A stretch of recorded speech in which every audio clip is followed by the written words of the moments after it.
Hey, what's up, guys? Little man with a big opinion here. So, I went on a midnight run to Taco Bell. So, I'll occasionally drink some of my soda during this video. So, this one's going to be a little impromptu. I read an article. I'll post a link in the description below if you want to read it because I'm going to summarize parts. I might leave certain things out. But it talks about the 5 stages of preppers. And I thought I'd be interested to share it with you guys. So let's get started. If you like the video, you like the information I'm giving you, then leave a like. If you like what I'm doing with the channel, then subscribe. And if you have a friend or family member that you think would find this entertaining or informative, then share the video with them. I'm going to turn this one off real quick, see if that's necessary. I'm going to say no, it's not necessary. My face looks lit up enough. I may also occasionally look down and eat some of this $2 quesadilla. But, so, stage 0, or stage 1 in their mind. I'm going to call it stage 0, so I'm already changing it. Is your average everyday American that is unprepared. The food they have in their house is whatever they went to the store and bought. Whether they buy their food on Friday and something happens Thursday night and they have no food. They don't set aside supplies. They haven't thought about prepping. No bug out plan. Just your run-of-the-mill average American. Most likely the person that when a hurricane's coming in or a big winter storm's coming in, they're part of the crowd that you see getting 6 cases of water and buying up all the meats and ramens and rice and beans. Very similar to what we saw at the beginning of the pandemic. Very similar, any coastal state when a hurricane comes. Here recently, the state of Texas, millions of people struggling with that. That general group of people. If you're watching these videos, you're going to fall into the second category unless you've done nothing, and there's really no point in you watching these videos if you get strictly entertainment out of this. I'm sorry, I'm not a very entertaining person, so you shouldn't be watching this for entertainment. If you're watching this to learn new stuff and you're getting into preparedness, then you'll be in stage 2. Or if you're more of a, you've been prepping for a while and you watch this video for advice or to refresh your memory on some of these things. Got me some Baja Blast from the Taco Bells. Stage 2 is the type of person that has either just started prepping and or they might not consider themselves a prepper. Because stage 2 is described as, I follow FEMA guidelines, so I have, a 72-hour bug out bag. I've got a week or two's worth of canned food, and, every 6 months I get, 3 gallons of water per person in my family and rotate it out kind of person. It's very possible that this is also, the college student, someone that doesn't have an extreme amount of money. That's the category that I started out in because I'm still in college. I work part-time. And generally you're described as the person that could have survived this winter storm mostly without issues. You can survive a hurricane, the power going out for a few days because of a windstorm, very generalized issues where you're expecting the grid to be back in, 3 days to 2 weeks.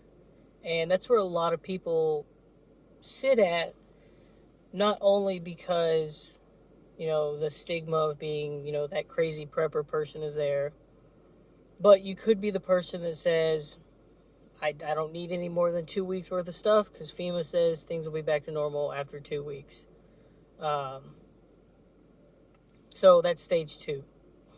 Stage 3 is the prepper that can survive for, 1 to 3 months.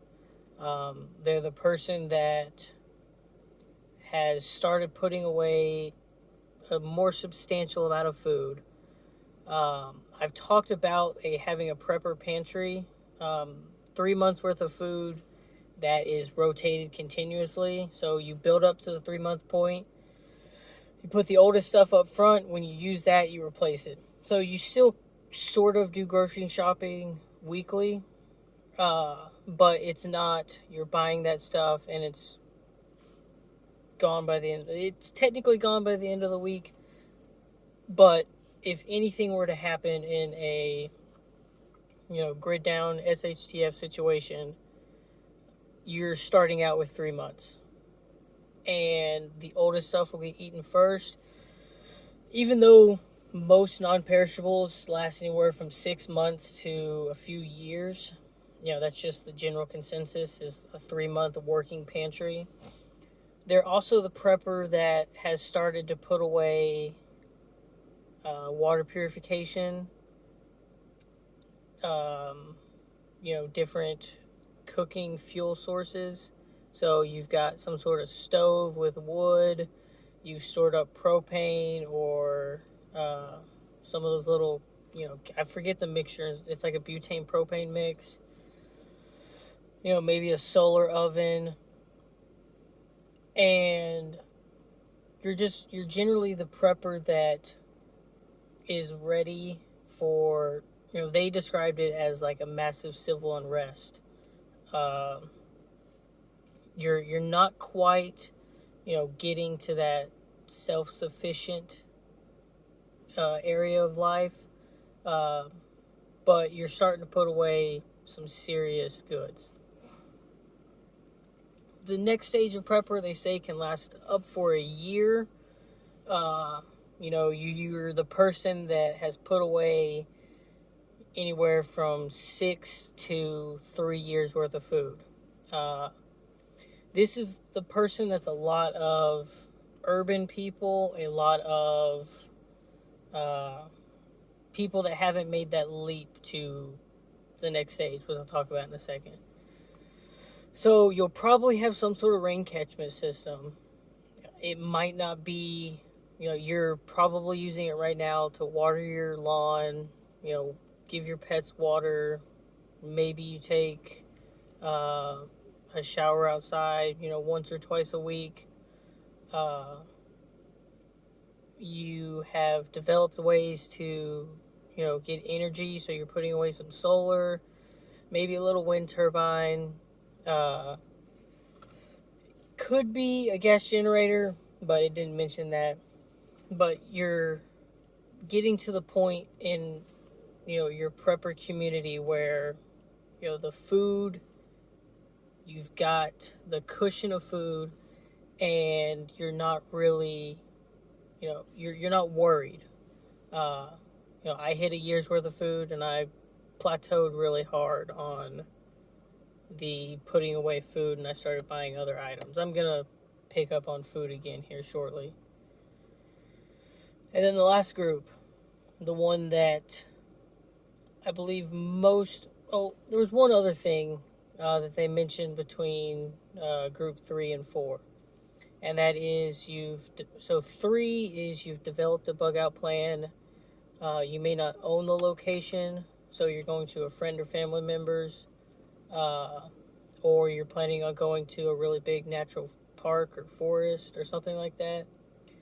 And then stage 4 was having a bug out location that you call your own. It could have primitive structures that are, lashed together and lean-tos and stuff. You could have a small cabin, maybe you've buried caches, that kind of thing. So I had to throw that in as I just remembered it. But the last stage of prepping, which I believe most preppers, strive to get to.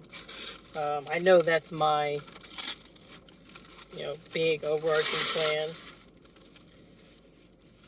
I don't want this to get cold because the fast food goes to crap like 5 minutes after you get it. But that is the self-sustained prepper. Some people in that category don't even consider themselves preppers. They're just homesteaders. They're people that, they don't have to get all of their goods from their homestead, but these homesteads very much resemble life in the 1800s up until, the really early 1900s. So they are getting most of, if not all of their food from their, little plot of paradise. And so they'll have livestock ranging from cows, goats, sheep, chickens, rabbits, anything of those sorts. They typically have gardens that are planted every year, so they can get all their different vegetables. They're also probably the kind of person that has planted fruit trees and nut trees and berry bushes. Possibly, they want to keep a semblance of our lifestyle now. So they've got, lithium batteries and solar. And a lot of what they do is just, hard work, but everything they do is theirs. They run the show. Someone that I believe is doing that now very well is Bear Independent. I've watched his stuff a lot. He's a no-nonsense kind of guy. And, I can remember when he still lived in Texas, and he was the kind of person that would put away 1,500 pounds of corn or wheat at a time. And he was very much the stage 4. I'd say 2 or 3 years ago, he was really a stage 4 prepper. Knows all the knowledge that he can. He's stored up the knowledge. He's got the year's worth of food and the security and stuff like that. Moved to Oklahoma and looks like he purchased 30 plus acres of land. And I wouldn't say he has all of the livestock he needs from the most recent video I watched, but he's getting really close to it. I don't think I've seen his garden in any of his videos, but if you want to see someone living that lifestyle and recording it, I'd seriously watch his stuff. He's a little bit bigger than me, by thousands. But, don't worry about what stage you're in, because I would honestly lump preppers or people in general into 2 groups. The first group is the average American that doesn't care. They work their job, they buy cars, they save for their retirement, and they live their life. And the other group of people are people that want a physical insurance. It's not, silver and gold. It's not a financial insurance like that. But they want a staying alive insurance. And so, doesn't matter if you have 2 weeks worth of food or you're hiding in the mountains on 100 acres of land with all the food you'll ever need. As long as you have the mindset of, I need to ready myself for situations that happen daily. A lot of preppers, they always talk about the natural disasters, the civil wars, civil unrest, and, just general stuff like that. But most of them don't talk about you losing your job. One of the, income providers getting hurt in your family. A big car payment, anything that happens to average Americans, you having 6, 7 months worth, even 2 weeks worth of food, and if you were the average American and you had a $1,500 car payment to get it fixed because you need to go to work, then you're not having to worry about paying this car payment and feeding your family. So the security that it provides is not just crazy prepper theories of zombie apocalypses and solar flares causing EMPs and Russia invading or whatever, but there's everyday situations that being a prepper can prepare you for.